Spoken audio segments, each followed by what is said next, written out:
Hello and welcome to another demo review. This time it's going to be a triple bill, starting off with It Consumes. This triple build is over survival roguelikes in general. If you don't know what a survival roguelike is, just kind of look at Vampire Survivors. It's very similar to that.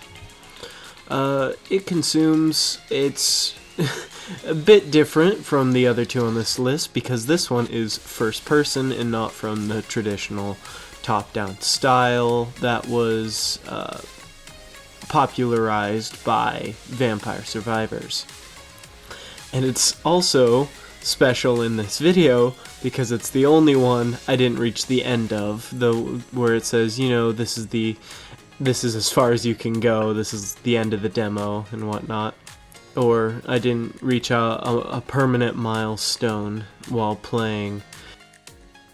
And truth be told, I never even got past the first level, I'm assuming, because it says 1-1 and I just die like sometime through it, and I tried using like the healing thing, but it gives you like a debuff and then you have to like rethink all of the timings in the split second before you get swarmed.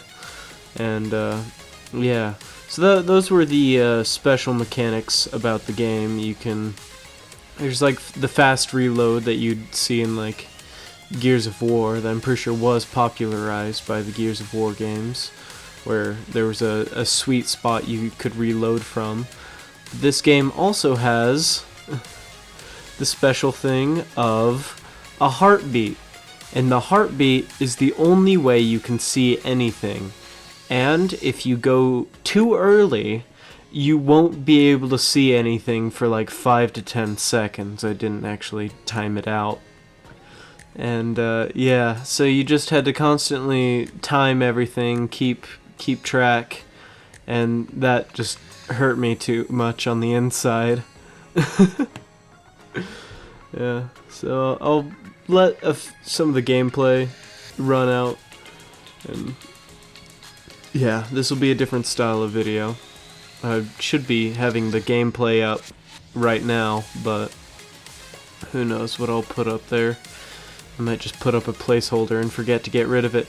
Anyway, but yeah, while we're here watching the the footage, hopefully, the demo series, because I never really explained it, is just me going on Steam and at the time of recording playing demos for games that have not released yet or are soon to be released. And most of these, by the time the videos come out, they will most likely be released. I know a few of them said November 8th, but at the time of this video that will be probably a few days later. So yeah, this was It Consumed. Alright, next up is Necromorphosis.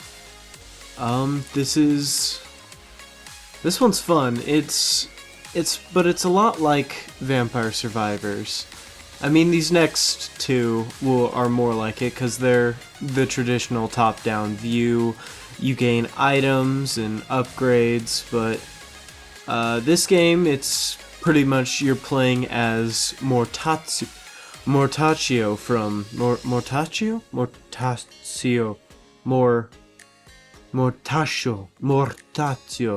from Vampire Survivors, the skeleton guy.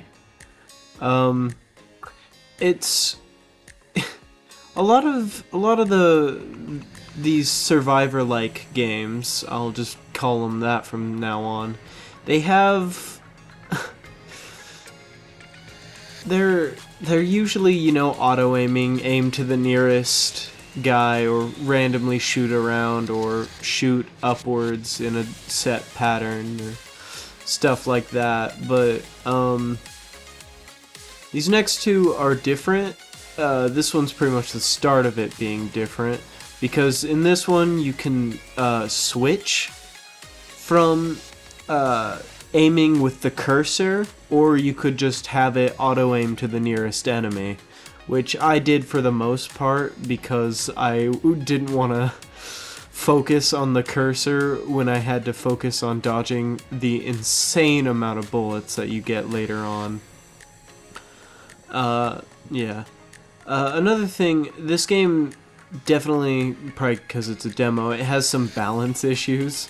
Some of the weapons are obviously better than others, such as the shotgun and, well, pretty much the shotgun. It's it pretty much, if you see it, grab it. There's really nothing else to say. If you see the shotgun, grab it. But there's even some on the opposite spectrum. The fist, pretty much useless. It has such a short range and it does minimal amount of damage. There's no point in grabbing it at all. Another thing, the classifications of weapons are a little funky.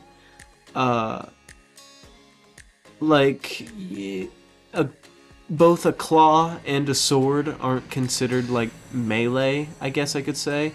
A claw is considered a projectile, which I thought was really weird, because if you get projectile increase, the claws can go to an abnormal size.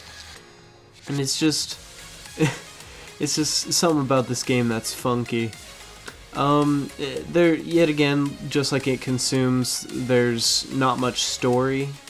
I mean, I know a lot of these didn't have stories. Vampire Survivors had loosely a story, which was you're going to hunt vampires, but there wasn't any vampires to hunt. There were like vampire bats and stuff, and a bunch of other things, but no vampires.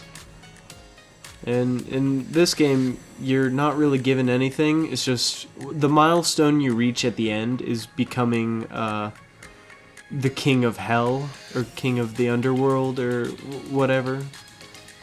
It's a milestone at least. And,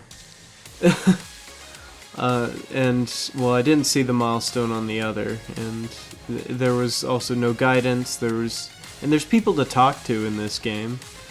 But yeah, it's a little awkward. The game is. Well, that's because it's at its current stage. Your character, the bone guy, he's got like really animated legs, I guess you could say. They have.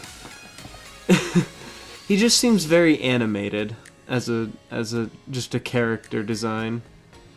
And I love how he just marches around everywhere. It's just a lot of interesting design choices all around. It's very, well, Halloween's over, and yeah, by the time you're seeing it, this will probably be real over. I know Halloween was literally yesterday at the time of recording, or the day before. I'm recording this super late. Yeah, but the theming of this game is obviously, like, the comical kind of spooky. You know, stuff that you'd usually see at, like, just a house that trick-or-treaters frequent on Halloween and stuff. It's a lot like that. There's two different styles of fighting in this game. I nearly forgot about that. There's offensive, and then there's defensive. You switch to defense by holding space, and all it does, you take reduced damage, but a lot of your weapons don't work the same way that they used to. Like, you can get a shield that just protects you instead of circling around the nearest enemy or your cursor or whatever. Spears knock down projectiles, and I can't remember the other things. But yeah, I mean, on screen I should have shown that there's rudimentary talking, and there's like a few hidden areas, and like they said something about go north if you want to burn, and I did, and it had you if you go north in spirit form, you can kind of see yourself getting burned, but everything's super dark. If you go north in the actual game, you die pretty much instantly by burning to death. And yeah, that's pretty much all I have for this game. Alright. And next up will be the last one. And finally, we have the demo for Death Must Die. This one is the one that seems more like a game. I mean, I loved Necromorphosis, but it was honestly too much of just like a copy-paste kind of game. This one has, you know, like actual characters that you get to know. Most prominently, as you'll probably see on screen now, I'm probably going to clip out and show off the gods. It has gods talk to you kind of like in the way that Hades does. And, you know, you get your upgrades based on those gods and what they drop. This game also took me the longest to beat because there's certain characters that are obviously better than others for obvious reasons. I mean, ranged attacks that explode, can pierce, and you can get a bunch of, compared to a dude with a sword? Yeah, I wonder who I'm gonna pick. Yeah, but at the current time and this demo's state, we have only 4 gods and 2 playable characters, unless there was another playable character that I completely missed out on. You also get like modifiers. You can pick like 1 perk at the start of the game for like more projectiles, more XP, more area of attack and stuff, but I of course was playing the elf woman.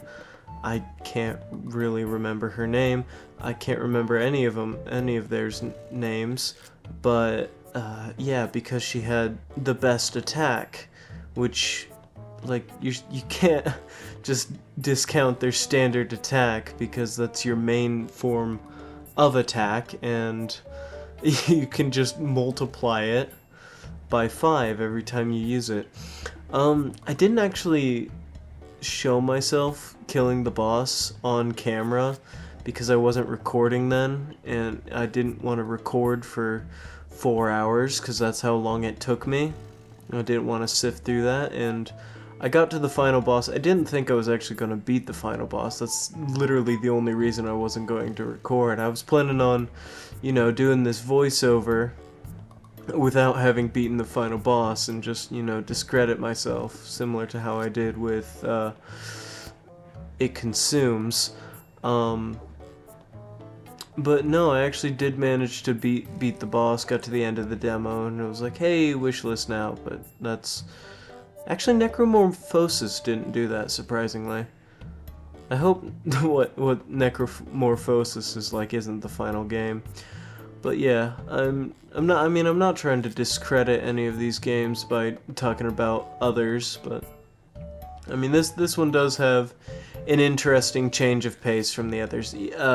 Almost nothing's automated. Everything is pretty much controlled by you, and you can dodge in this game, which is like unheard of in a in a survivor game. Usually you just have to walk faster, but most enemies in this game have faster movement speed than you. So you kind of have to A, kill them before they get to you, or B,